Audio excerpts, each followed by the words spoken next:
All right. Welcome back to the stream. What's going on, everybody? Get into a little bit of the Puppy 3 draft. We'll just hop right into it.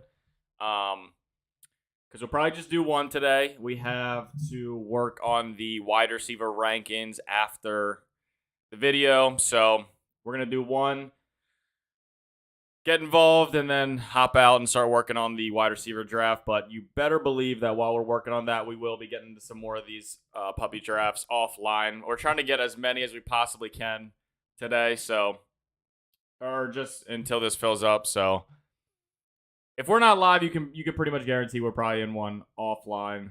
So don't worry about that. I drafted a team. I think I drafted 2 this morning and 1 last night, and the one I drafted last night was the absolute craziest draft I've ever had. Horrible spot, by the way. I hate the 107. So that's unfortunate, but let me show you this team that I drafted last night. I think it was my favorite team I've ever drafted, just because we had so much value falling to us. Now, if you look at the quarterbacks, you're going to think the team is horrible, but just bear with me. We had Tua. We reached on Tua a little bit, and you'll see why. But Trevor Lawrence fell 12 picks to us. Daniel Jones fell 19. Najee Harris fell 2. Chase Edmonds fell 16. James Cook fell 5. Nyheim Hines fell 17. J.D. McKissick fell 14. Jerick McKinnon fell, 13? Mike Williams fell to the last pick of the second round. Jalen Waddle was on value. Brandon Cooks fell 9 picks. Rashad Bateman fell 8. Hunter Renfrow, Kenny Galladay fell 12. Marvin Jones fell 12. Travis Kelce got him pretty much at value, and then Dalton Schultz fell 14. So even though the quarterbacks aren't insanely stacked, we have a stack with Tua and Jalen Waddle and Chase Edmonds. We have a stack with Trevor Lawrence, with Marvin Jones, and then Daniel Jones we have stacked with Kenny Galladay, and they're all at a really nice value. So this team has definitely got to be very unique because we had multiple players fall in 10 to 20 rounds to us. Tyreek Hill going at the 3rd overall pick, so we're starting this draft off hot. I think that means that we're going to get... No, that doesn't mean... Hopefully No, he doesn't pass. Okay. We'll probably start off with Stephon Diggs here then. I was hoping Jamar Chase is going to fall to us with Tyreek Hill going at 3.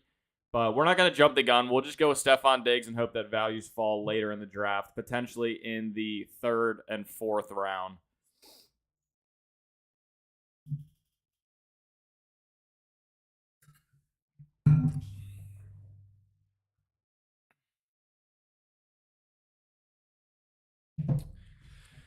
Chris coming out with his usual hot take. First thing in the chat. What up, Chris? In playoffs, highly unlikely those quarterbacks can hit winning ceilings. My first instinct. I don't really know what you mean by that, but A, all of those quarterbacks have some rushing upside. B, we have 3 middle-tier quarterbacks. And C, the advancement rate for 3 quarterbacks in between the rounds of 11 and 14, which is where we got those players, or most of those players, is just fine. It's around 18%, so I'm definitely not worried about it, and I'm not worried about the playoff weeks as well, especially when we have the running backs and the wide receivers and the tight ends that we have. Even if they don't hit 25 points, I have Dalton Schultz and Travis Kelce, so they can make those 5 points up. We have a wide receiver core that can make those 5 points up. So even if your quarterbacks aren't hitting the 25-point ceiling and they hit 20, which is very capable for all of them, especially when we have 3, we can make those 5 points up with the players that we did get at value, since we have so many players at value that they can compensate for the quarterback play. So although, yes, they aren't elite quarterbacks, we have 3 of them, and the supporting cast around them is extremely valuable. So I'm not really worried about that at all. I think that team is absolutely incredible, and I don't think that many teams have the combinations that we have in that team either. And we were able to stack players as well through that. Through all those values, we were still able to stack. So I feel pretty good about that draft. That draft is really nice. And if you look at like a more traditional draft, which is probably like this one, or like this one was really good. Jalen Hurts and Matt Stafford. Like, yeah, the first thing you see is quarterback, so you would think this team is better. But if you look at every other position, we don't have nearly the same value. You can't just be too focused on one position, because the reality is you're not going to have great lineups at every single position. So if you have one mediocre position, whether it's quarterback or running back or tight end, then you will compensate for the lack of production in that field. I mean, it's just the general nature of how drafts work. Is you're going to have a position that that's a little undergunned, and you are just hoping that the other positions are going to compensate for that, which I think on this team, we have plenty to compensate for these quarterbacks. And it's not like these quarterbacks are Mac Jones and Jared Goff and Baker Mayfield. It's Tua, Trevor Lawrence, and Daniel Jones. Tua has plenty of options around him, and we have a double stack. And Trevor Lawrence and Daniel Jones both have sneaky rushing upside, both young, both still very capable of blooming in Trevor Lawrence's second year, and Daniel Jones has the coach that Josh Allen had when he turned his career around. So we still have plenty of potential at the quarterback position. Then when you look at the rest of our positions, it's just stacked. So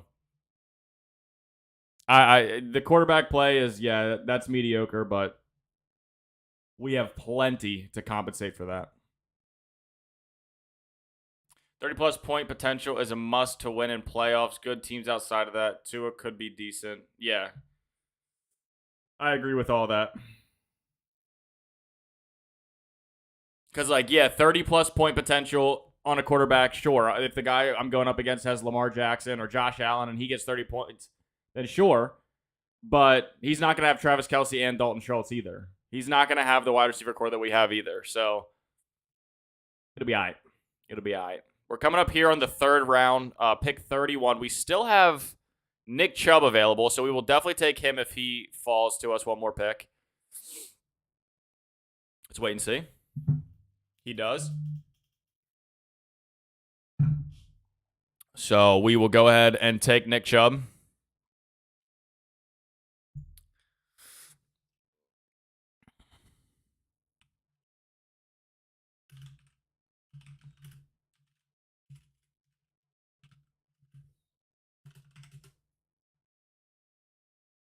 Let's look at this. Where are we at? Quarterback. No, this isn't what we want. Stats. Yeah. Half PPR. Full season. No, let's do... we'll do full season. Okay. So if we go to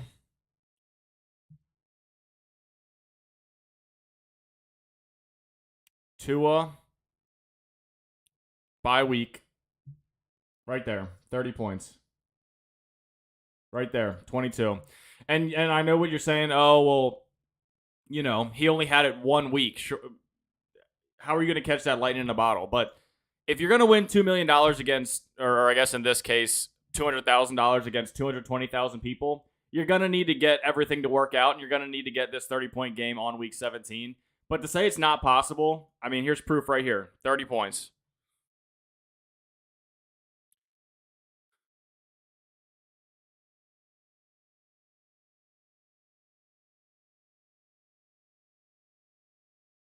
Here's proof right here. 30 points. 30 points.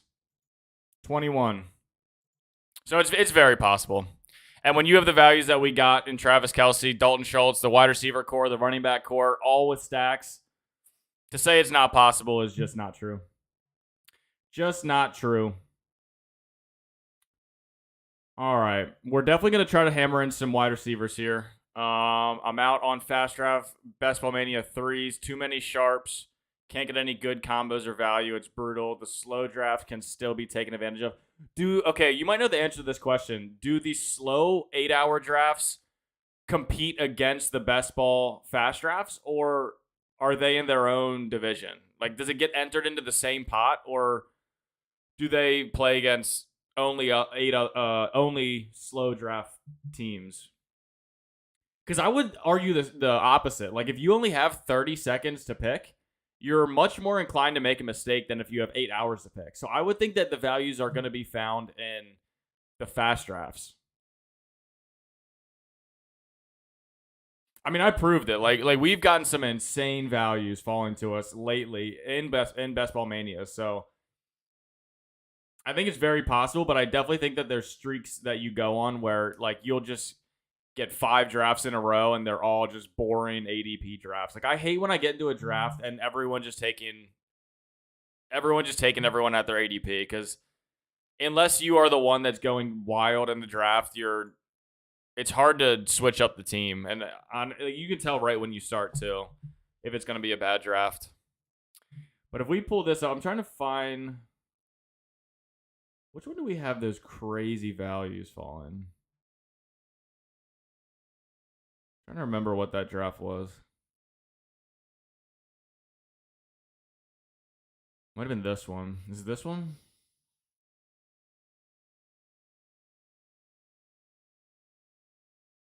No, not that one. I don't know. I'm not going to be able to find it now.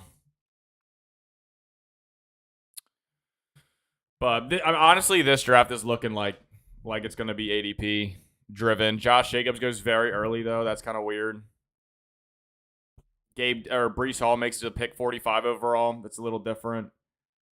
But it's looking like this draft is going to be pretty normal. The only abnormal things that we've seen so far are Derrick Henry. Wait a second. Derrick Henry fell to 15.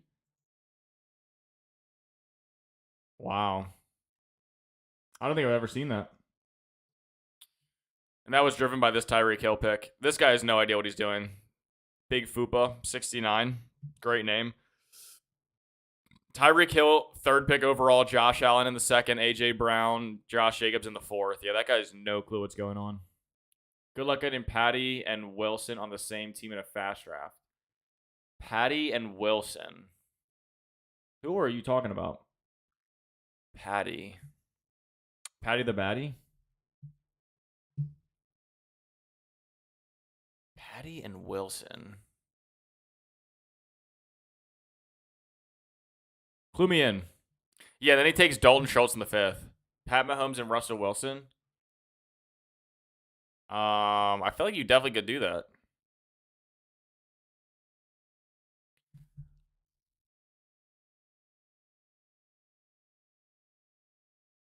I feel like that's definitely doable. Okay. Justin Herbert falls to us at pick 55, 10 picks behind ADP. However, so does Cam Akers. And I think since we don't have Keenan Allen or Mike Williams, I think the better play here is to go Cam Akers. So now we have 3 solid running backs, and we're just going to focus on wide receivers and quarterbacks in the next coming rounds. Let me see something real quick.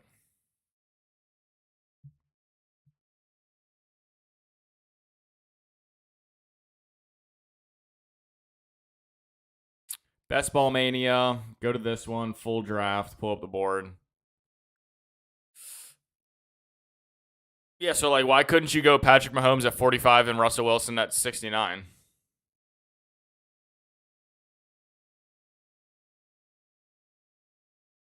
Unless, I mean, I've seen Patrick Mahomes fall all the way to 58 before.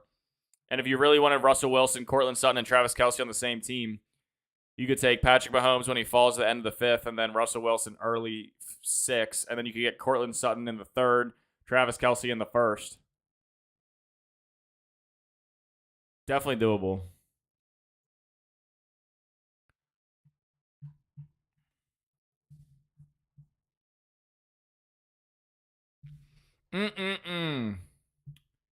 Yeah, I'm still kind of debating how I want to do this wide receiver ranking video. Oh, before I forget, because I keep forgetting, if you're watching this and you're not already signed up for Underdog Fantasy, go ahead and sign up for Underdog Fantasy at underdogfantasy.com.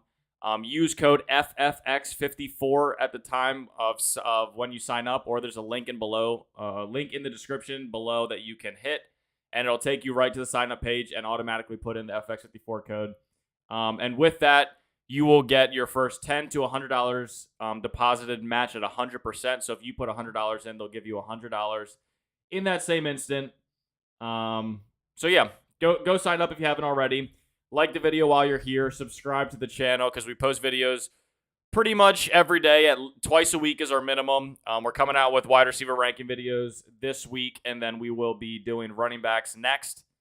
So be on the lookout for that, and then you can put the notification bell on so that when we are live, you can come either hang out or try to get into some drafts with us, much like some of the subs do already. So go ahead, sign up, and then hop into drafts when you can. We'll go with Darnell Mooney at value here just because it's coming up to a 10-pick value.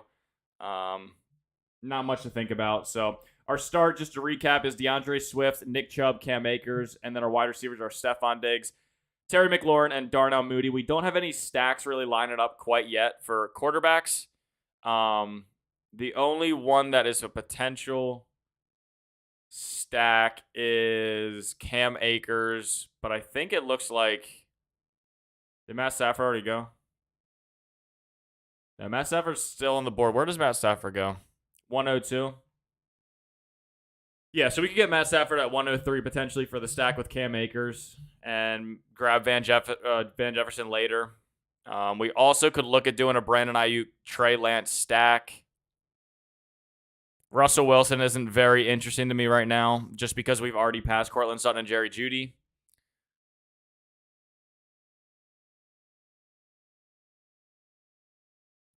Mahomes went beginning of fourth and even 3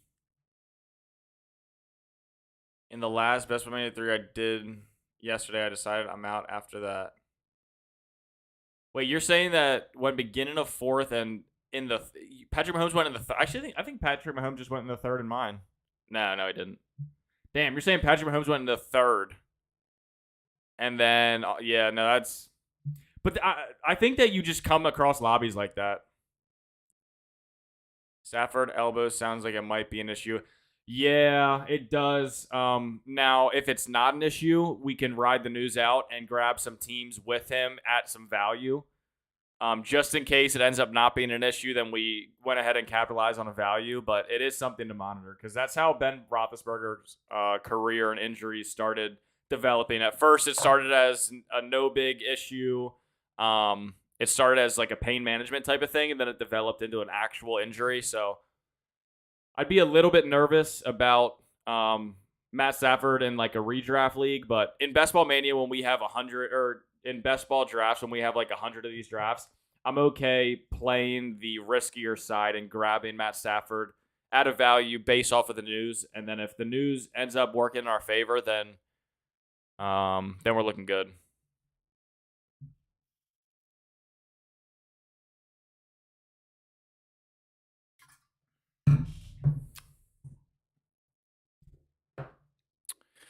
Like I said, I'm not really trying to grab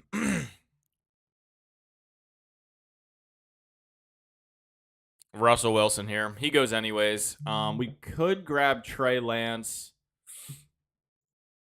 I still don't love this value for Trey Lance, though. 7th is very rich for me.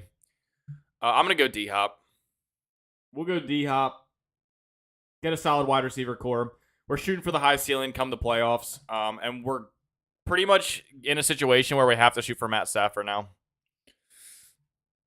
So okay, let me look ahead a little bit. Matt Stafford goes right around our ADP, so we should be okay there. Derek Carr goes at 107. That's not going to happen. Although I will say this lobby is valuing quarterbacks very heavily, so it's very possible that Matt Stafford gets taken from us. But as we talked about earlier, I obviously would love to take a quarterback before the 10th round. But if we're going to get sniped and we're not in a situation to get them at a decent price, I'm not going to reach for them. I think it's very possible to grab 3 quarterbacks with rushing upside that can piece together a similar season as to someone that would go like a super elite quarterback and grab like a Mac Jones later. Like you can have a comparable season to them, and we showed earlier in this stream that those players are even capable in themselves to have big weeks as well. So that's kind of what we're playing here. We don't really need a running back. We could grab a Treylon Burks. I'm not super interested in grabbing. Oh, Treylon Burks goes.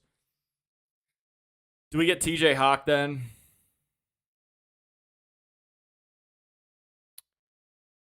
Donald Parham could overtake Gerald Everett in undrafted dart throw. Okay.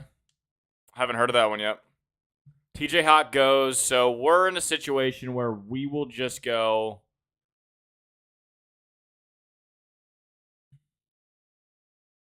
We'll go Chris Olave. I really did want to go Miles Sanders right there just because of the value, but I think in a league where 4 of your wide receiver scores count every single week, having a fifth top to middle range wide receiver is more important than having a fourth string running back.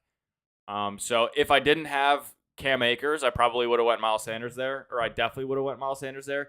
But being that this is our start at the running back position, I'm more than it's the right thing to do to not go running back there. You have a low opinion on Everett. Yeah, I really haven't been drafted a whole lot of Gerald Everett either, to be honest with you. I think he's. I just have never really seen him do anything elite. Like I don't think he's ever competed for that role. And I understand he's going into a good offense, but he's also going into an offense that has a lot of other targets. And I'm just not as high on Gerald Everett as a lot of people are. So I kind of agree with you there. And that's the reason we haven't been drafting him. He's the 20th tight end of last year. Let's see where he was the year before that. Yeah, he's a 20th overall tight end, and that's back when he was on the Seattle Seahawks with Russell Wilson. So it's like, yeah, he is going to the Chargers with Justin Herbert, and they're one of the best offenses in the league. But it's not like he was on a bad team before this either. So he didn't really produce anything worthwhile for that either.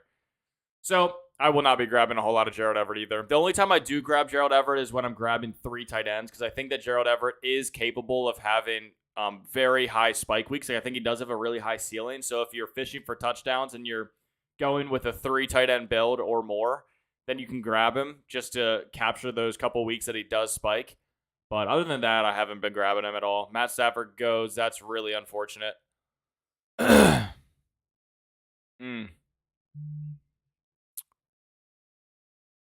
So I think we'll take this opportunity to go ahead and grab Dallas Goedert, start our tight end position off.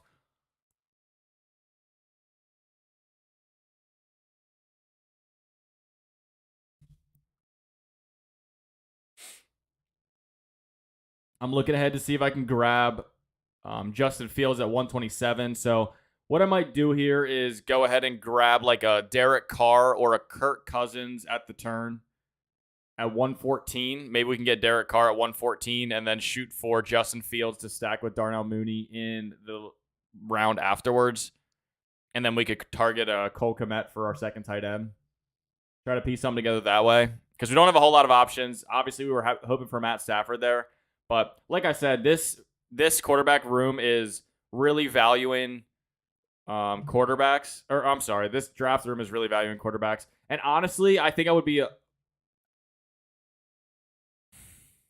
I don't know if I should have taken Justin Herbert at the 55th pick. That might have been the play. I mean, I didn't know that we were going to have all the value start to get sucked out of the draft room in the following rounds, but I would be feeling a lot more comfortable if we had taken Justin Herbert instead of Cam Akers, and then we could have taken Miles Sanders instead of Chris Olave. So hindsight 2020, but I think I'd be feeling a little bit more comfortable if that was the team that we had right now. But we'll try to piece it together and we'll figure it out, as we usually do.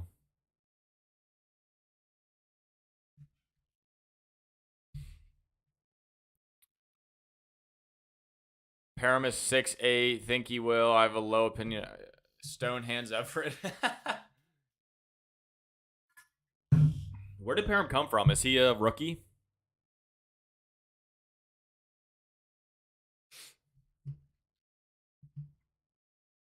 All right. Every team has one quarterback leading up to our picks, so hopefully they let Derek Carr slide down. Now, I don't think there's really a stack that we can shoot for with Derek Carr, but at this point, the only stack we're going to shoot for is Justin Fields, because we don't really have a stack worthwhile grabbing Kirk Cousins for either. We could grab KJ Osborne later, but I'm not super interested in that.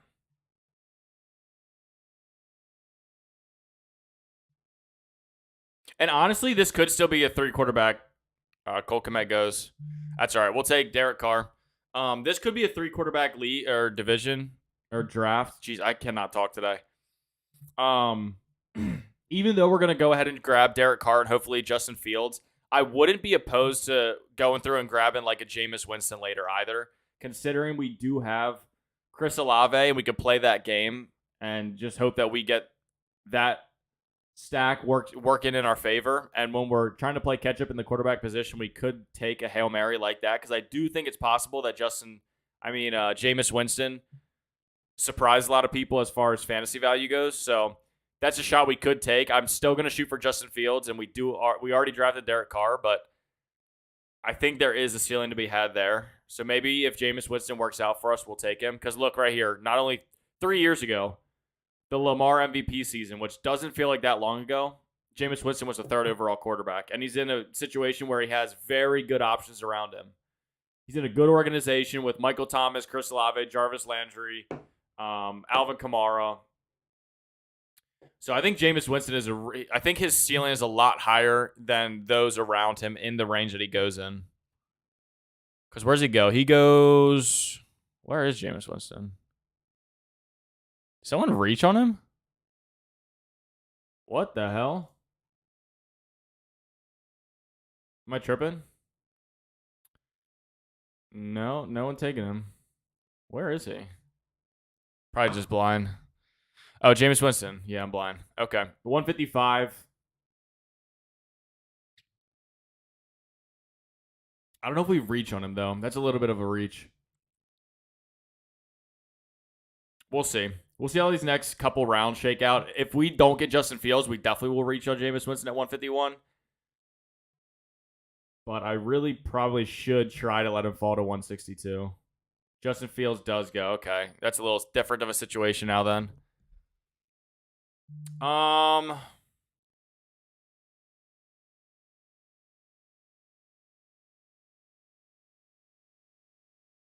Okay, the pick here is Julio Jones.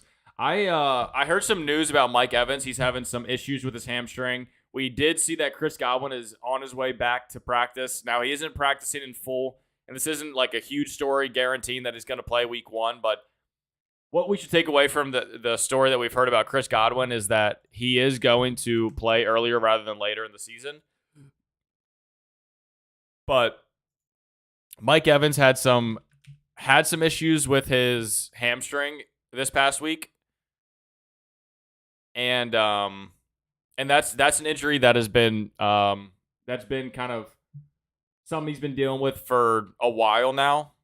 So if anything ends up happening to Mike Evans, Julio Jones becomes way more valuable. So I like grabbing him right there. I really do. I haven't grabbed much of Josh Palmer. I'd like to hear your guys' opinions on that. So drop them in the comments or the chat box now.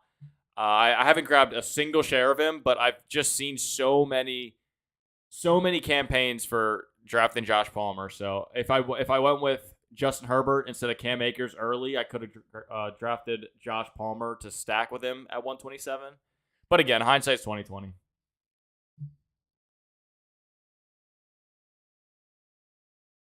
Like we could grab Tua. I'm not super interested in that though.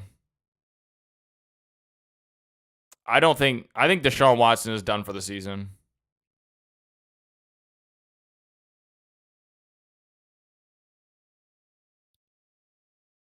I really don't think he plays with this appeal coming up.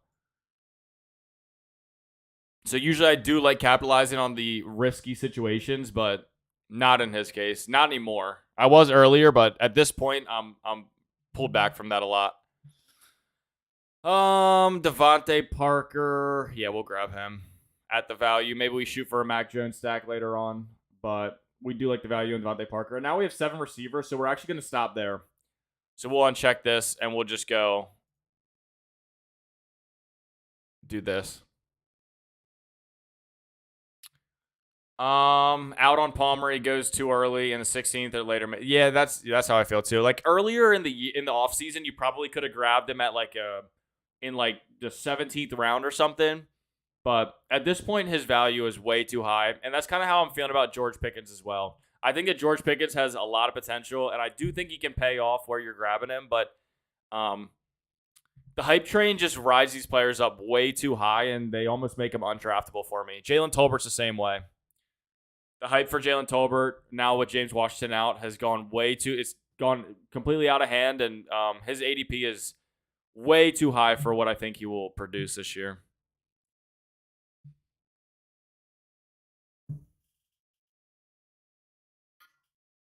Man, it is hot today. I don't know where you guys live, but North Carolina is hot. I'm from Maryland. And Maryland is a lot like North Carolina in the sense of like pretty much everything but weather. But man, down here the weather is so humid, so hot. The bugs are ridiculous. I love it though, don't get me wrong. I love North Carolina. But the summers are brutal. Like I used to hate the winters when I lived in Maryland. Like that was my least favorite season. Now my least favorite season is the summer.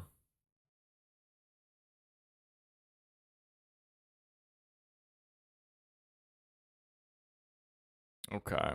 What are we looking at here? Ronald Jones is falling hard, which is probably music to your ears, Chris, because I'm sure it has a lot to do with this Isaiah Pacheco news. But he is falling fast.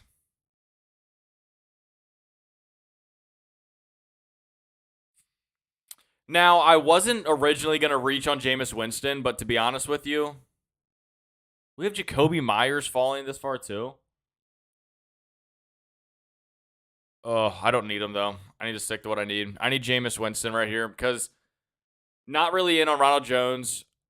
I mean, I honestly am really comfortable with my running backs. The only running back I would have taken there is Kenneth Gainwell, and he goes. So we're going to go ahead and just draft Jameis Winston and get him on the team.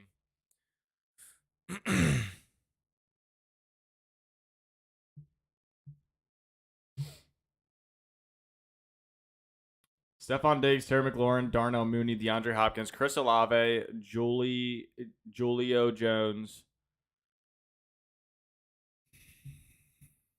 Devontae Parker, Dallas Goedert. See, Chris, this is insane to me. Like your percentages are so high. Like you go for the same players every single draft, and if you hit, you're gonna hit, and if you don't, if any of these main guys that you've been drafting don't hit, you're screwed. I like the confidence though.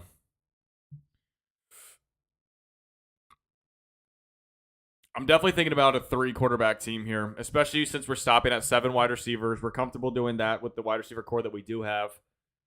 We're going to need some tight ends, but we're already grabbing 3 tight ends anyways. So we have enough roster spots to go 5 running backs, 3 quarterbacks, and 3 tight ends.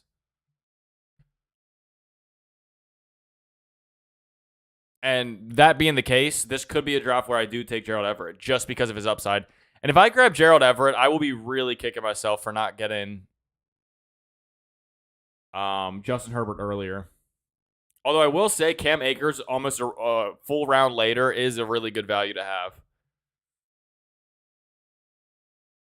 I'm so right that if I lose 1 or 2, the train keeps chugging. Fair enough. Like I said, I love the confidence. People like that are probably the people that win tournaments.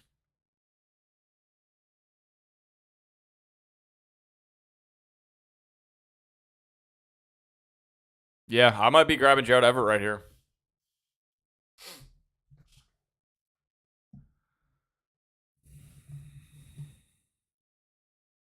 KJ Hamler goes.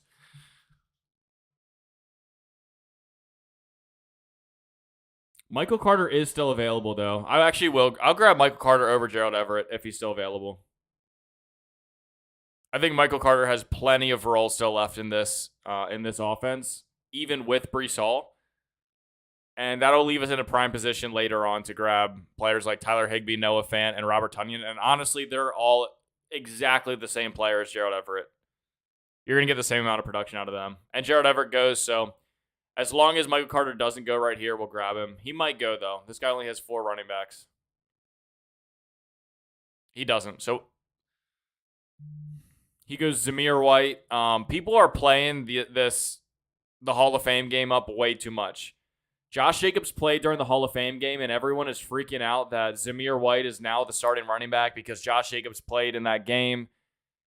Blah, blah, blah. It's beat reports. It's beat reports. Don't draft Zamir White in the 14th round. You can draft him as like your 18th pick, but don't draft him in the 14th round. Josh Jacobs is definitely still the starting running back on that team. So just relax. Everyone relax. Keep drafting Josh Jacobs and leave Zamir White in the 18th round where he belongs. Now, I will say it could be worth grabbing Kenyon Drake as our last pick of the draft in the 18th round. Because I do think he will get some utilization out of the backfield in the passing game. And that will be our only opportunity at a stack with Derek Carr. So it might be a shot worth taking, especially since we're so comfortable with the 4 running backs we have now. We can just ignore that position for the rest of the draft, grab 2 more tight ends, grab a quarterback, and then for our last pick in the draft, grab Kenyon Drake. I think that's a smart play for this team.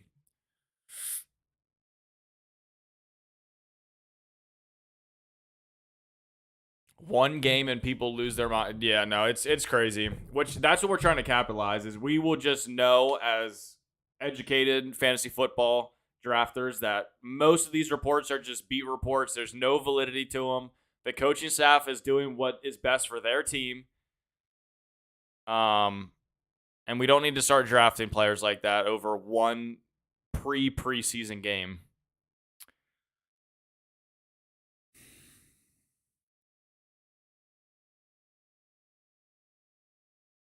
Yeah, so we'll probably grab like a Robert Tonyan right here. Now, this is a question for you, Chris. You let me know, because obviously we're not taking the risk on Deshaun Watson. But if Deshaun Watson makes it back to us in the 16th round, does it become worth the risk? Let me know. Josh Jacobs is good. If they don't know that, they don't watch football. Exactly. And it's not like he went into the game and didn't produce. He was by far the most productive running back. And just the fact that he played, people are out on him all of a sudden. Look at the running back. Zamir White got 11 carries. So now we have people taking Zamir White in the 14th round. He averaged 4.7 yards a carry. Josh Jacobs got 5 carries for 30 yards, 6 yards a carry. So, I mean, he went out there and produced. So he just wanted this. I mean, the coach said it. He just wanted to see him in live action and practice some of the schemes against a real other team and not a watered down version of their own team. I think that's very understandable. These coaches and the players are not concerned about fantasy football. They're going out there and they're trying to win a Super Bowl. They're trying to win games. So they're going to do what's best for them to win games, and to overcompensate for little plays like that is just, you're ruining your fantasy football teams. That's doing the exact opposite of what we're trying to do. You're trying to capitalize off of these beat reports and get values when they're lying. Like Deshaun Watson, obviously, I don't think he's going to play this season. But like right now, with the report of this appeal, let's say the appeal goes and it's just to save face and he ends up only getting 6 games. Well, all of a sudden, now we're getting him at pick 186, and we're just capitalizing off of this news. And I understand you don't want to try to do something like that in a redraft league or like one Best Ball Mania, or if you do like a very expensive best ball draft, you're not trying to take that risk. But, and I'm not trying to take the risk with Watson either, but my point is that you try to capitalize on the news. Don't be the ones that overreact to the news. I'm out on Watson. That's just my wrist line. Yeah, I usually am too, and he goes anyways. Kenyon Drake goes early, so that plan's out the window. I think what we'll do here is we'll go ahead. What do we want to do here?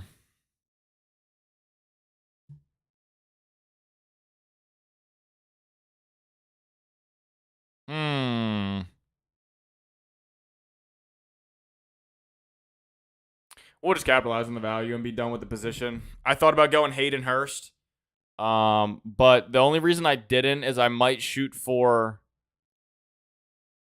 Let me think about this.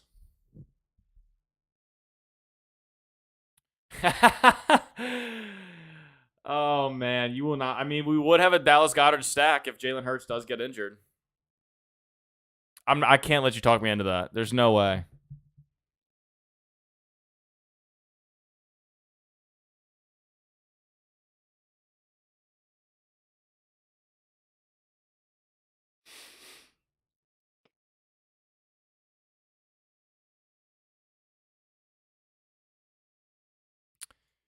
What is this news? Logan Thomas weeks away from a return. Weeks away from his return to the field, according. The former quarterback was limited to just 6 games last season, but emerged in 2020 as a legitimate threat at tight end. Newly acquired quarterback Carson Wentz has often utilized tight ends across the middle of the field. That could help solid production. Currently, the Commanders are short at the position with Thomas. So when is he coming back? Because I was thinking about doing a Logan Thomas stack. Oh, there's Donald Parham.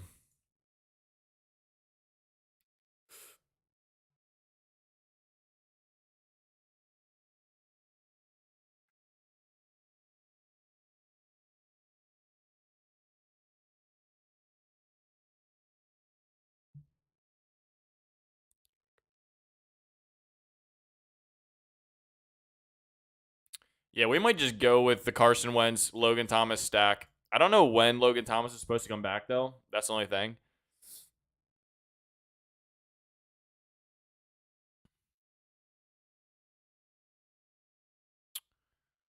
What do we want to do? Chargers offense is a good bet to make. I know. Like, do we even go Carson Wentz here?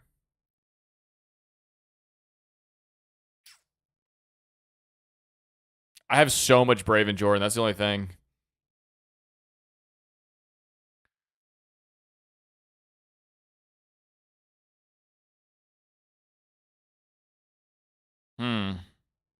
We'll do it.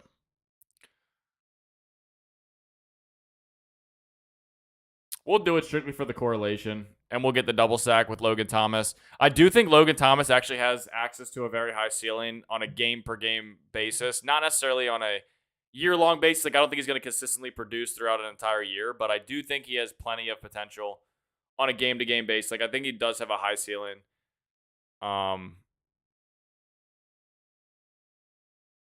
But that all being said, to be completely transparent, I don't love the pick of Carson Wentz and Logan Thomas, especially when I don't know when Logan Thomas is coming back.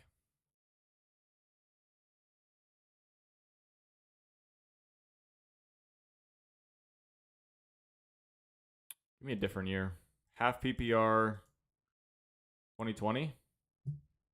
Yeah, this is what I'm talking about. Like, he does have access to a couple 10, 20-point games, which you can't say that for every tight end. So I think he's very capable. I guess, is this his rookie year?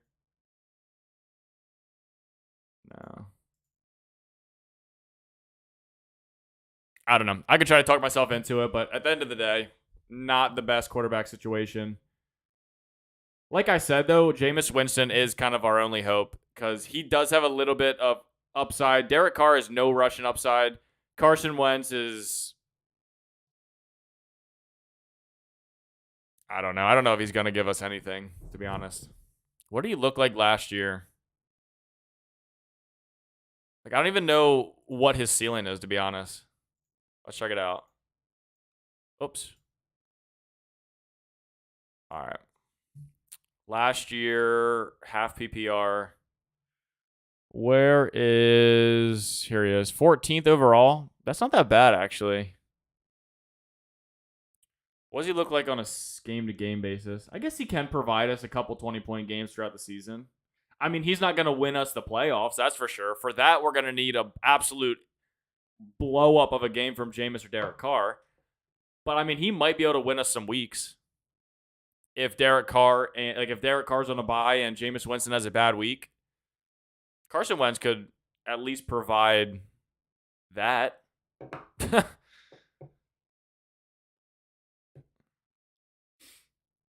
I'm scooping some Perrin while he's cheap. Looking as a ceiling. Hopefully he stays healthy. I have a handful of them. Yeah. Okay. You're making me feel a little bit better about going Carson Wentz and Logan. Because like I said, I really feel very comfortable with my running backs. I feel very comfortable with my wide receivers, especially once week 6 hits. So I think since we took him in round 17 and 18, it's they provide enough value to not make it a crazy pick. I'll just say that. So we'll go ahead and go with Logan Thomas. Hopefully he's back sooner rather than later. But just to go over this team one more time, we actually have a pretty high projection for this team too, which is pretty wild, considering how I feel about it. But we have Derek Carr, Jameis Winston, and Carson Wentz at quarterback. We have DeAndre Swift, Nick Chubb, Cam Akers, Michael Carter, and Gus Edwards at running back. We have Stephon Diggs, Terry McLaurin, Darnell Mooney, DeAndre Hopkins, Chris Olave, Julio Jones, Devontae Parker at wide receiver. And then we have Dallas Goedert, Robert Tonyan, and Logan Thomas at tight end. Now, Logan Thomas and Terry McLaurin make a double sack with Carson Wentz, and then Chris Olave makes a single sack with Jameis Winston. So that's our team. Definitely not our favorite team ever, but I think it's not a team that's dead in the water, especially, I mean, the season is a marathon. So who knows what's going to happen with injuries and how these players are going to produce. This season is so exciting to me because there are so many players in new situations all across the league. So it makes drafting fantasy football teams, especially this year, like, it's hard to know if your team is good or not because we have no idea what a lot of these situations are going to be by the end of the year. It's a long 17-game season. And once these drafts are done and the season kicks off, we are just along for the ride. So no team is dead in the water. I mean, unless you're this team, Big Fupa, like your team is probably not going to do too hot, my friend. Let's look at what he ended up with. He went with Tyreek Hill as a 3rd overall pick. So that's like a Chris type pick right here. One of our subscribers likes taking Tyreek Hill in the 1st.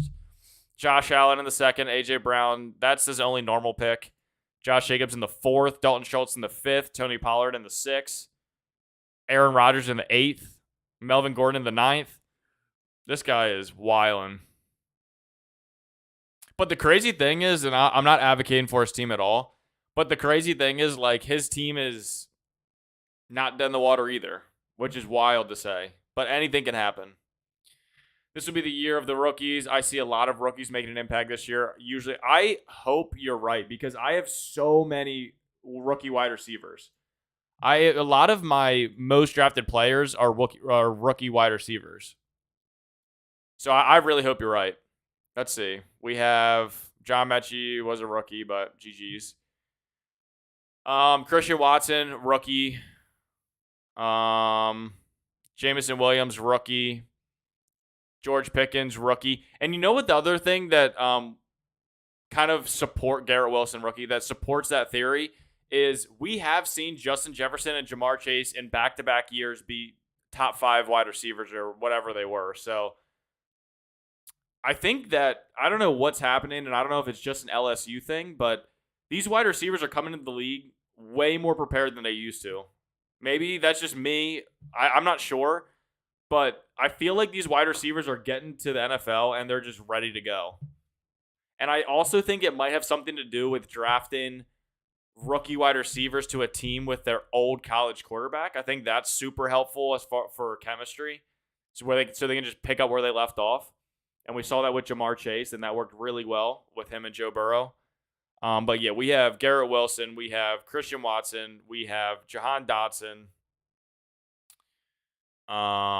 Isaiah Spiller, Drake London, Traylon Burke. Like, we have all the rookies. So I really hope you're right. And I really think you're right too, because if you don't remember, this past draft was just littered with very elite talent wide receivers. Like, I don't know how it's going to translate into the NFL, and a lot of them are not really going to do a whole lot and not be elite wide receivers, but the likelihood of a wide receiver or multiple wide receivers being elite this year at the rookie, or just for being a rookie, is very high, because I think we had a lot of really good wide receiver prospects this year, more so than usual. So I agree with you.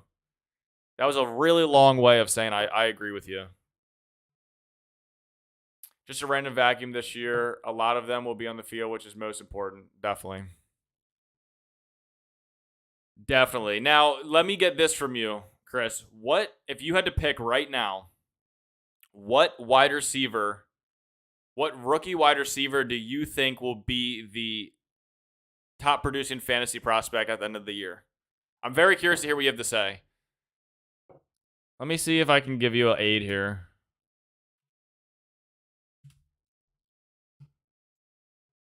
Let's see if I can't give you a list to look at. Drake London, Traylon Burks, Sky Moore, Garrett. Oh, Sky Moore, forgot about him too. Sky Moore, Garrett Wilson, Chris Olave, George Pickens, Jahan Dotson, Jalen Tolbert, Alec Pierce, Wandale Robinson, Romeo Doubs. Romeo Doubs might be a sneaky pick, actually. He might be a sneaky candidate for the most productive wide receiver. I wouldn't pick him if I had to pick one, but it's in the range of outcomes for him. Chris Olave or Burks? Really? Okay. I see the case for Burks. I really do. I have a hard time with Olave. I have a hard time drafting him just because Michael Thomas is there and Jarvis Landry is there. And I know that Olave is an incredible prospect. I know the talent is there, and I know he muscled, who was it? I think he muscled Garrett Wilson out of Alabama or out of Ohio. Vacuum of targets and their starters.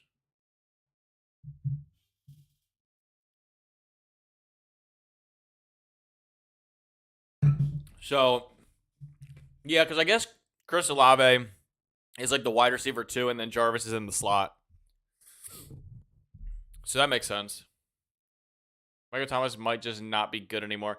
Yeah, I know that's how you feel. I feel totally different. I think that Michael Thomas will be 75% of what he was last time we saw him, which 75% of the best wide receiver in the league is still pretty good. So I think he's going to be valuable regardless. That's how I feel about it. I understand the case because I know he is 30 years old.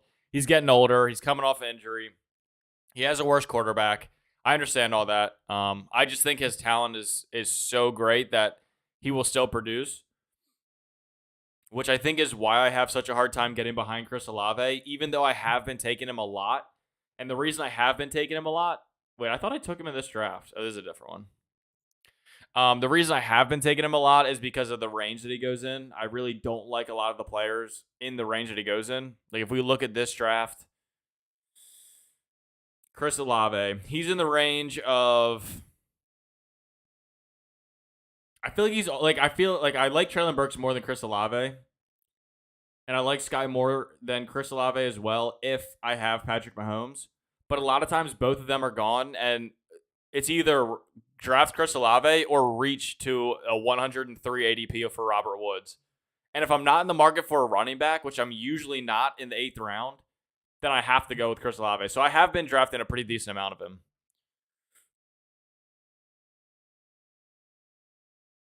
I really like Burks. He looks so strong on the field to walk out. Yeah, no, I really do like Burks as well.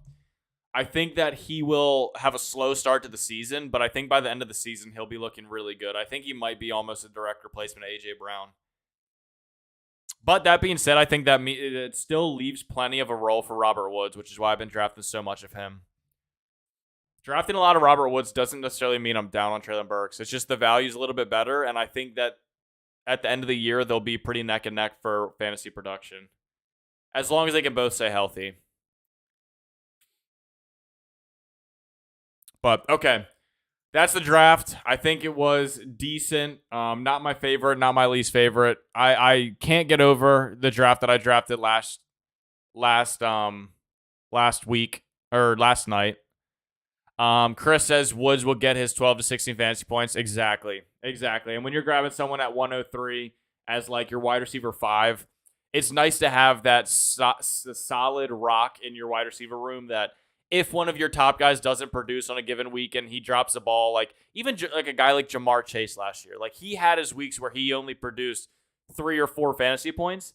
And if you have one of your top wide receivers flopping that hard, and then you have someone like a Robert Woods give you 15 points off the bench, I mean, that's really all you're looking for. He's not going to win you your league in the playoffs, but he will get you there. I think he will play a role in getting you there, which is why I like him so much. I don't think his ceiling is that high, but I think his floor is very high. So he's not going to be the top 4 wide receiver that I'm going to count on, but I do like having him on the squad to back up some down weeks throughout the season from the top guys. So that's my theory with him. But anyways, I really do appreciate you guys coming out again.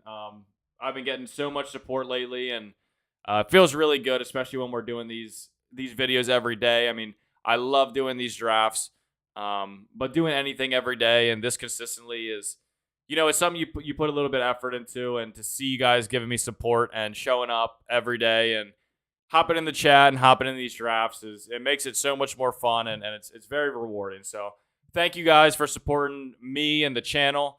If you haven't already subscribed, go ahead and subscribe. If you haven't liked the video, go ahead and like the video and ring the notification bell if you haven't already, so you can get into the chat and these drafts when we are live. Sign up for Underdog Fantasy using code FFX54. If you're not already signed up and you want to get into some of these drafts are so much fun. So hop into some. They're not expensive. You can pay $5 and get into one.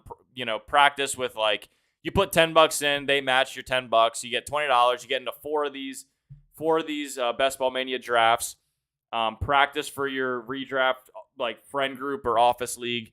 Have a little bit of fun. Give yourself a potential lottery ticket. But yeah, so as always, thank you guys. We will be putting out a wide receiver ranking video some point this week. Now, tomorrow is a pretty much going to be a throwaway for me because I'm going to sit for an 8-hour tattoo, which I'm not really looking forward to, and it's going to eat up the majority of my day. So tomorrow's going to be hard to work on the wide receiver ranking videos, so it might be later than Monday, but look out for I think we'll do the top 24 wide receivers first, and then maybe we'll do a second one later. But look out for that video at some point this week.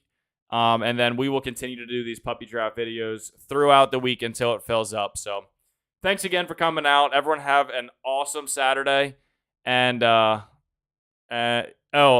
sec before I leave. Chris Davis is drafting and Chris, you better believe that I am going to sit there for 8 hours and get into 8 drafts. You better believe that's what I'm doing. I will be drafting the entire time. Only way to take my mind off the pain. So you better believe we'll get into it, and maybe we'll be in the same lobby. I got into the same lobby with Killa the other day on accident while I was at the gym, so it's very possible. So if you're drafting tomorrow, look out for me. You might see me because I will be drafting all day. But, thanks again, as always. Have a great Saturday. Eat some good food, as always. And, I'll see you tomorrow. Peace.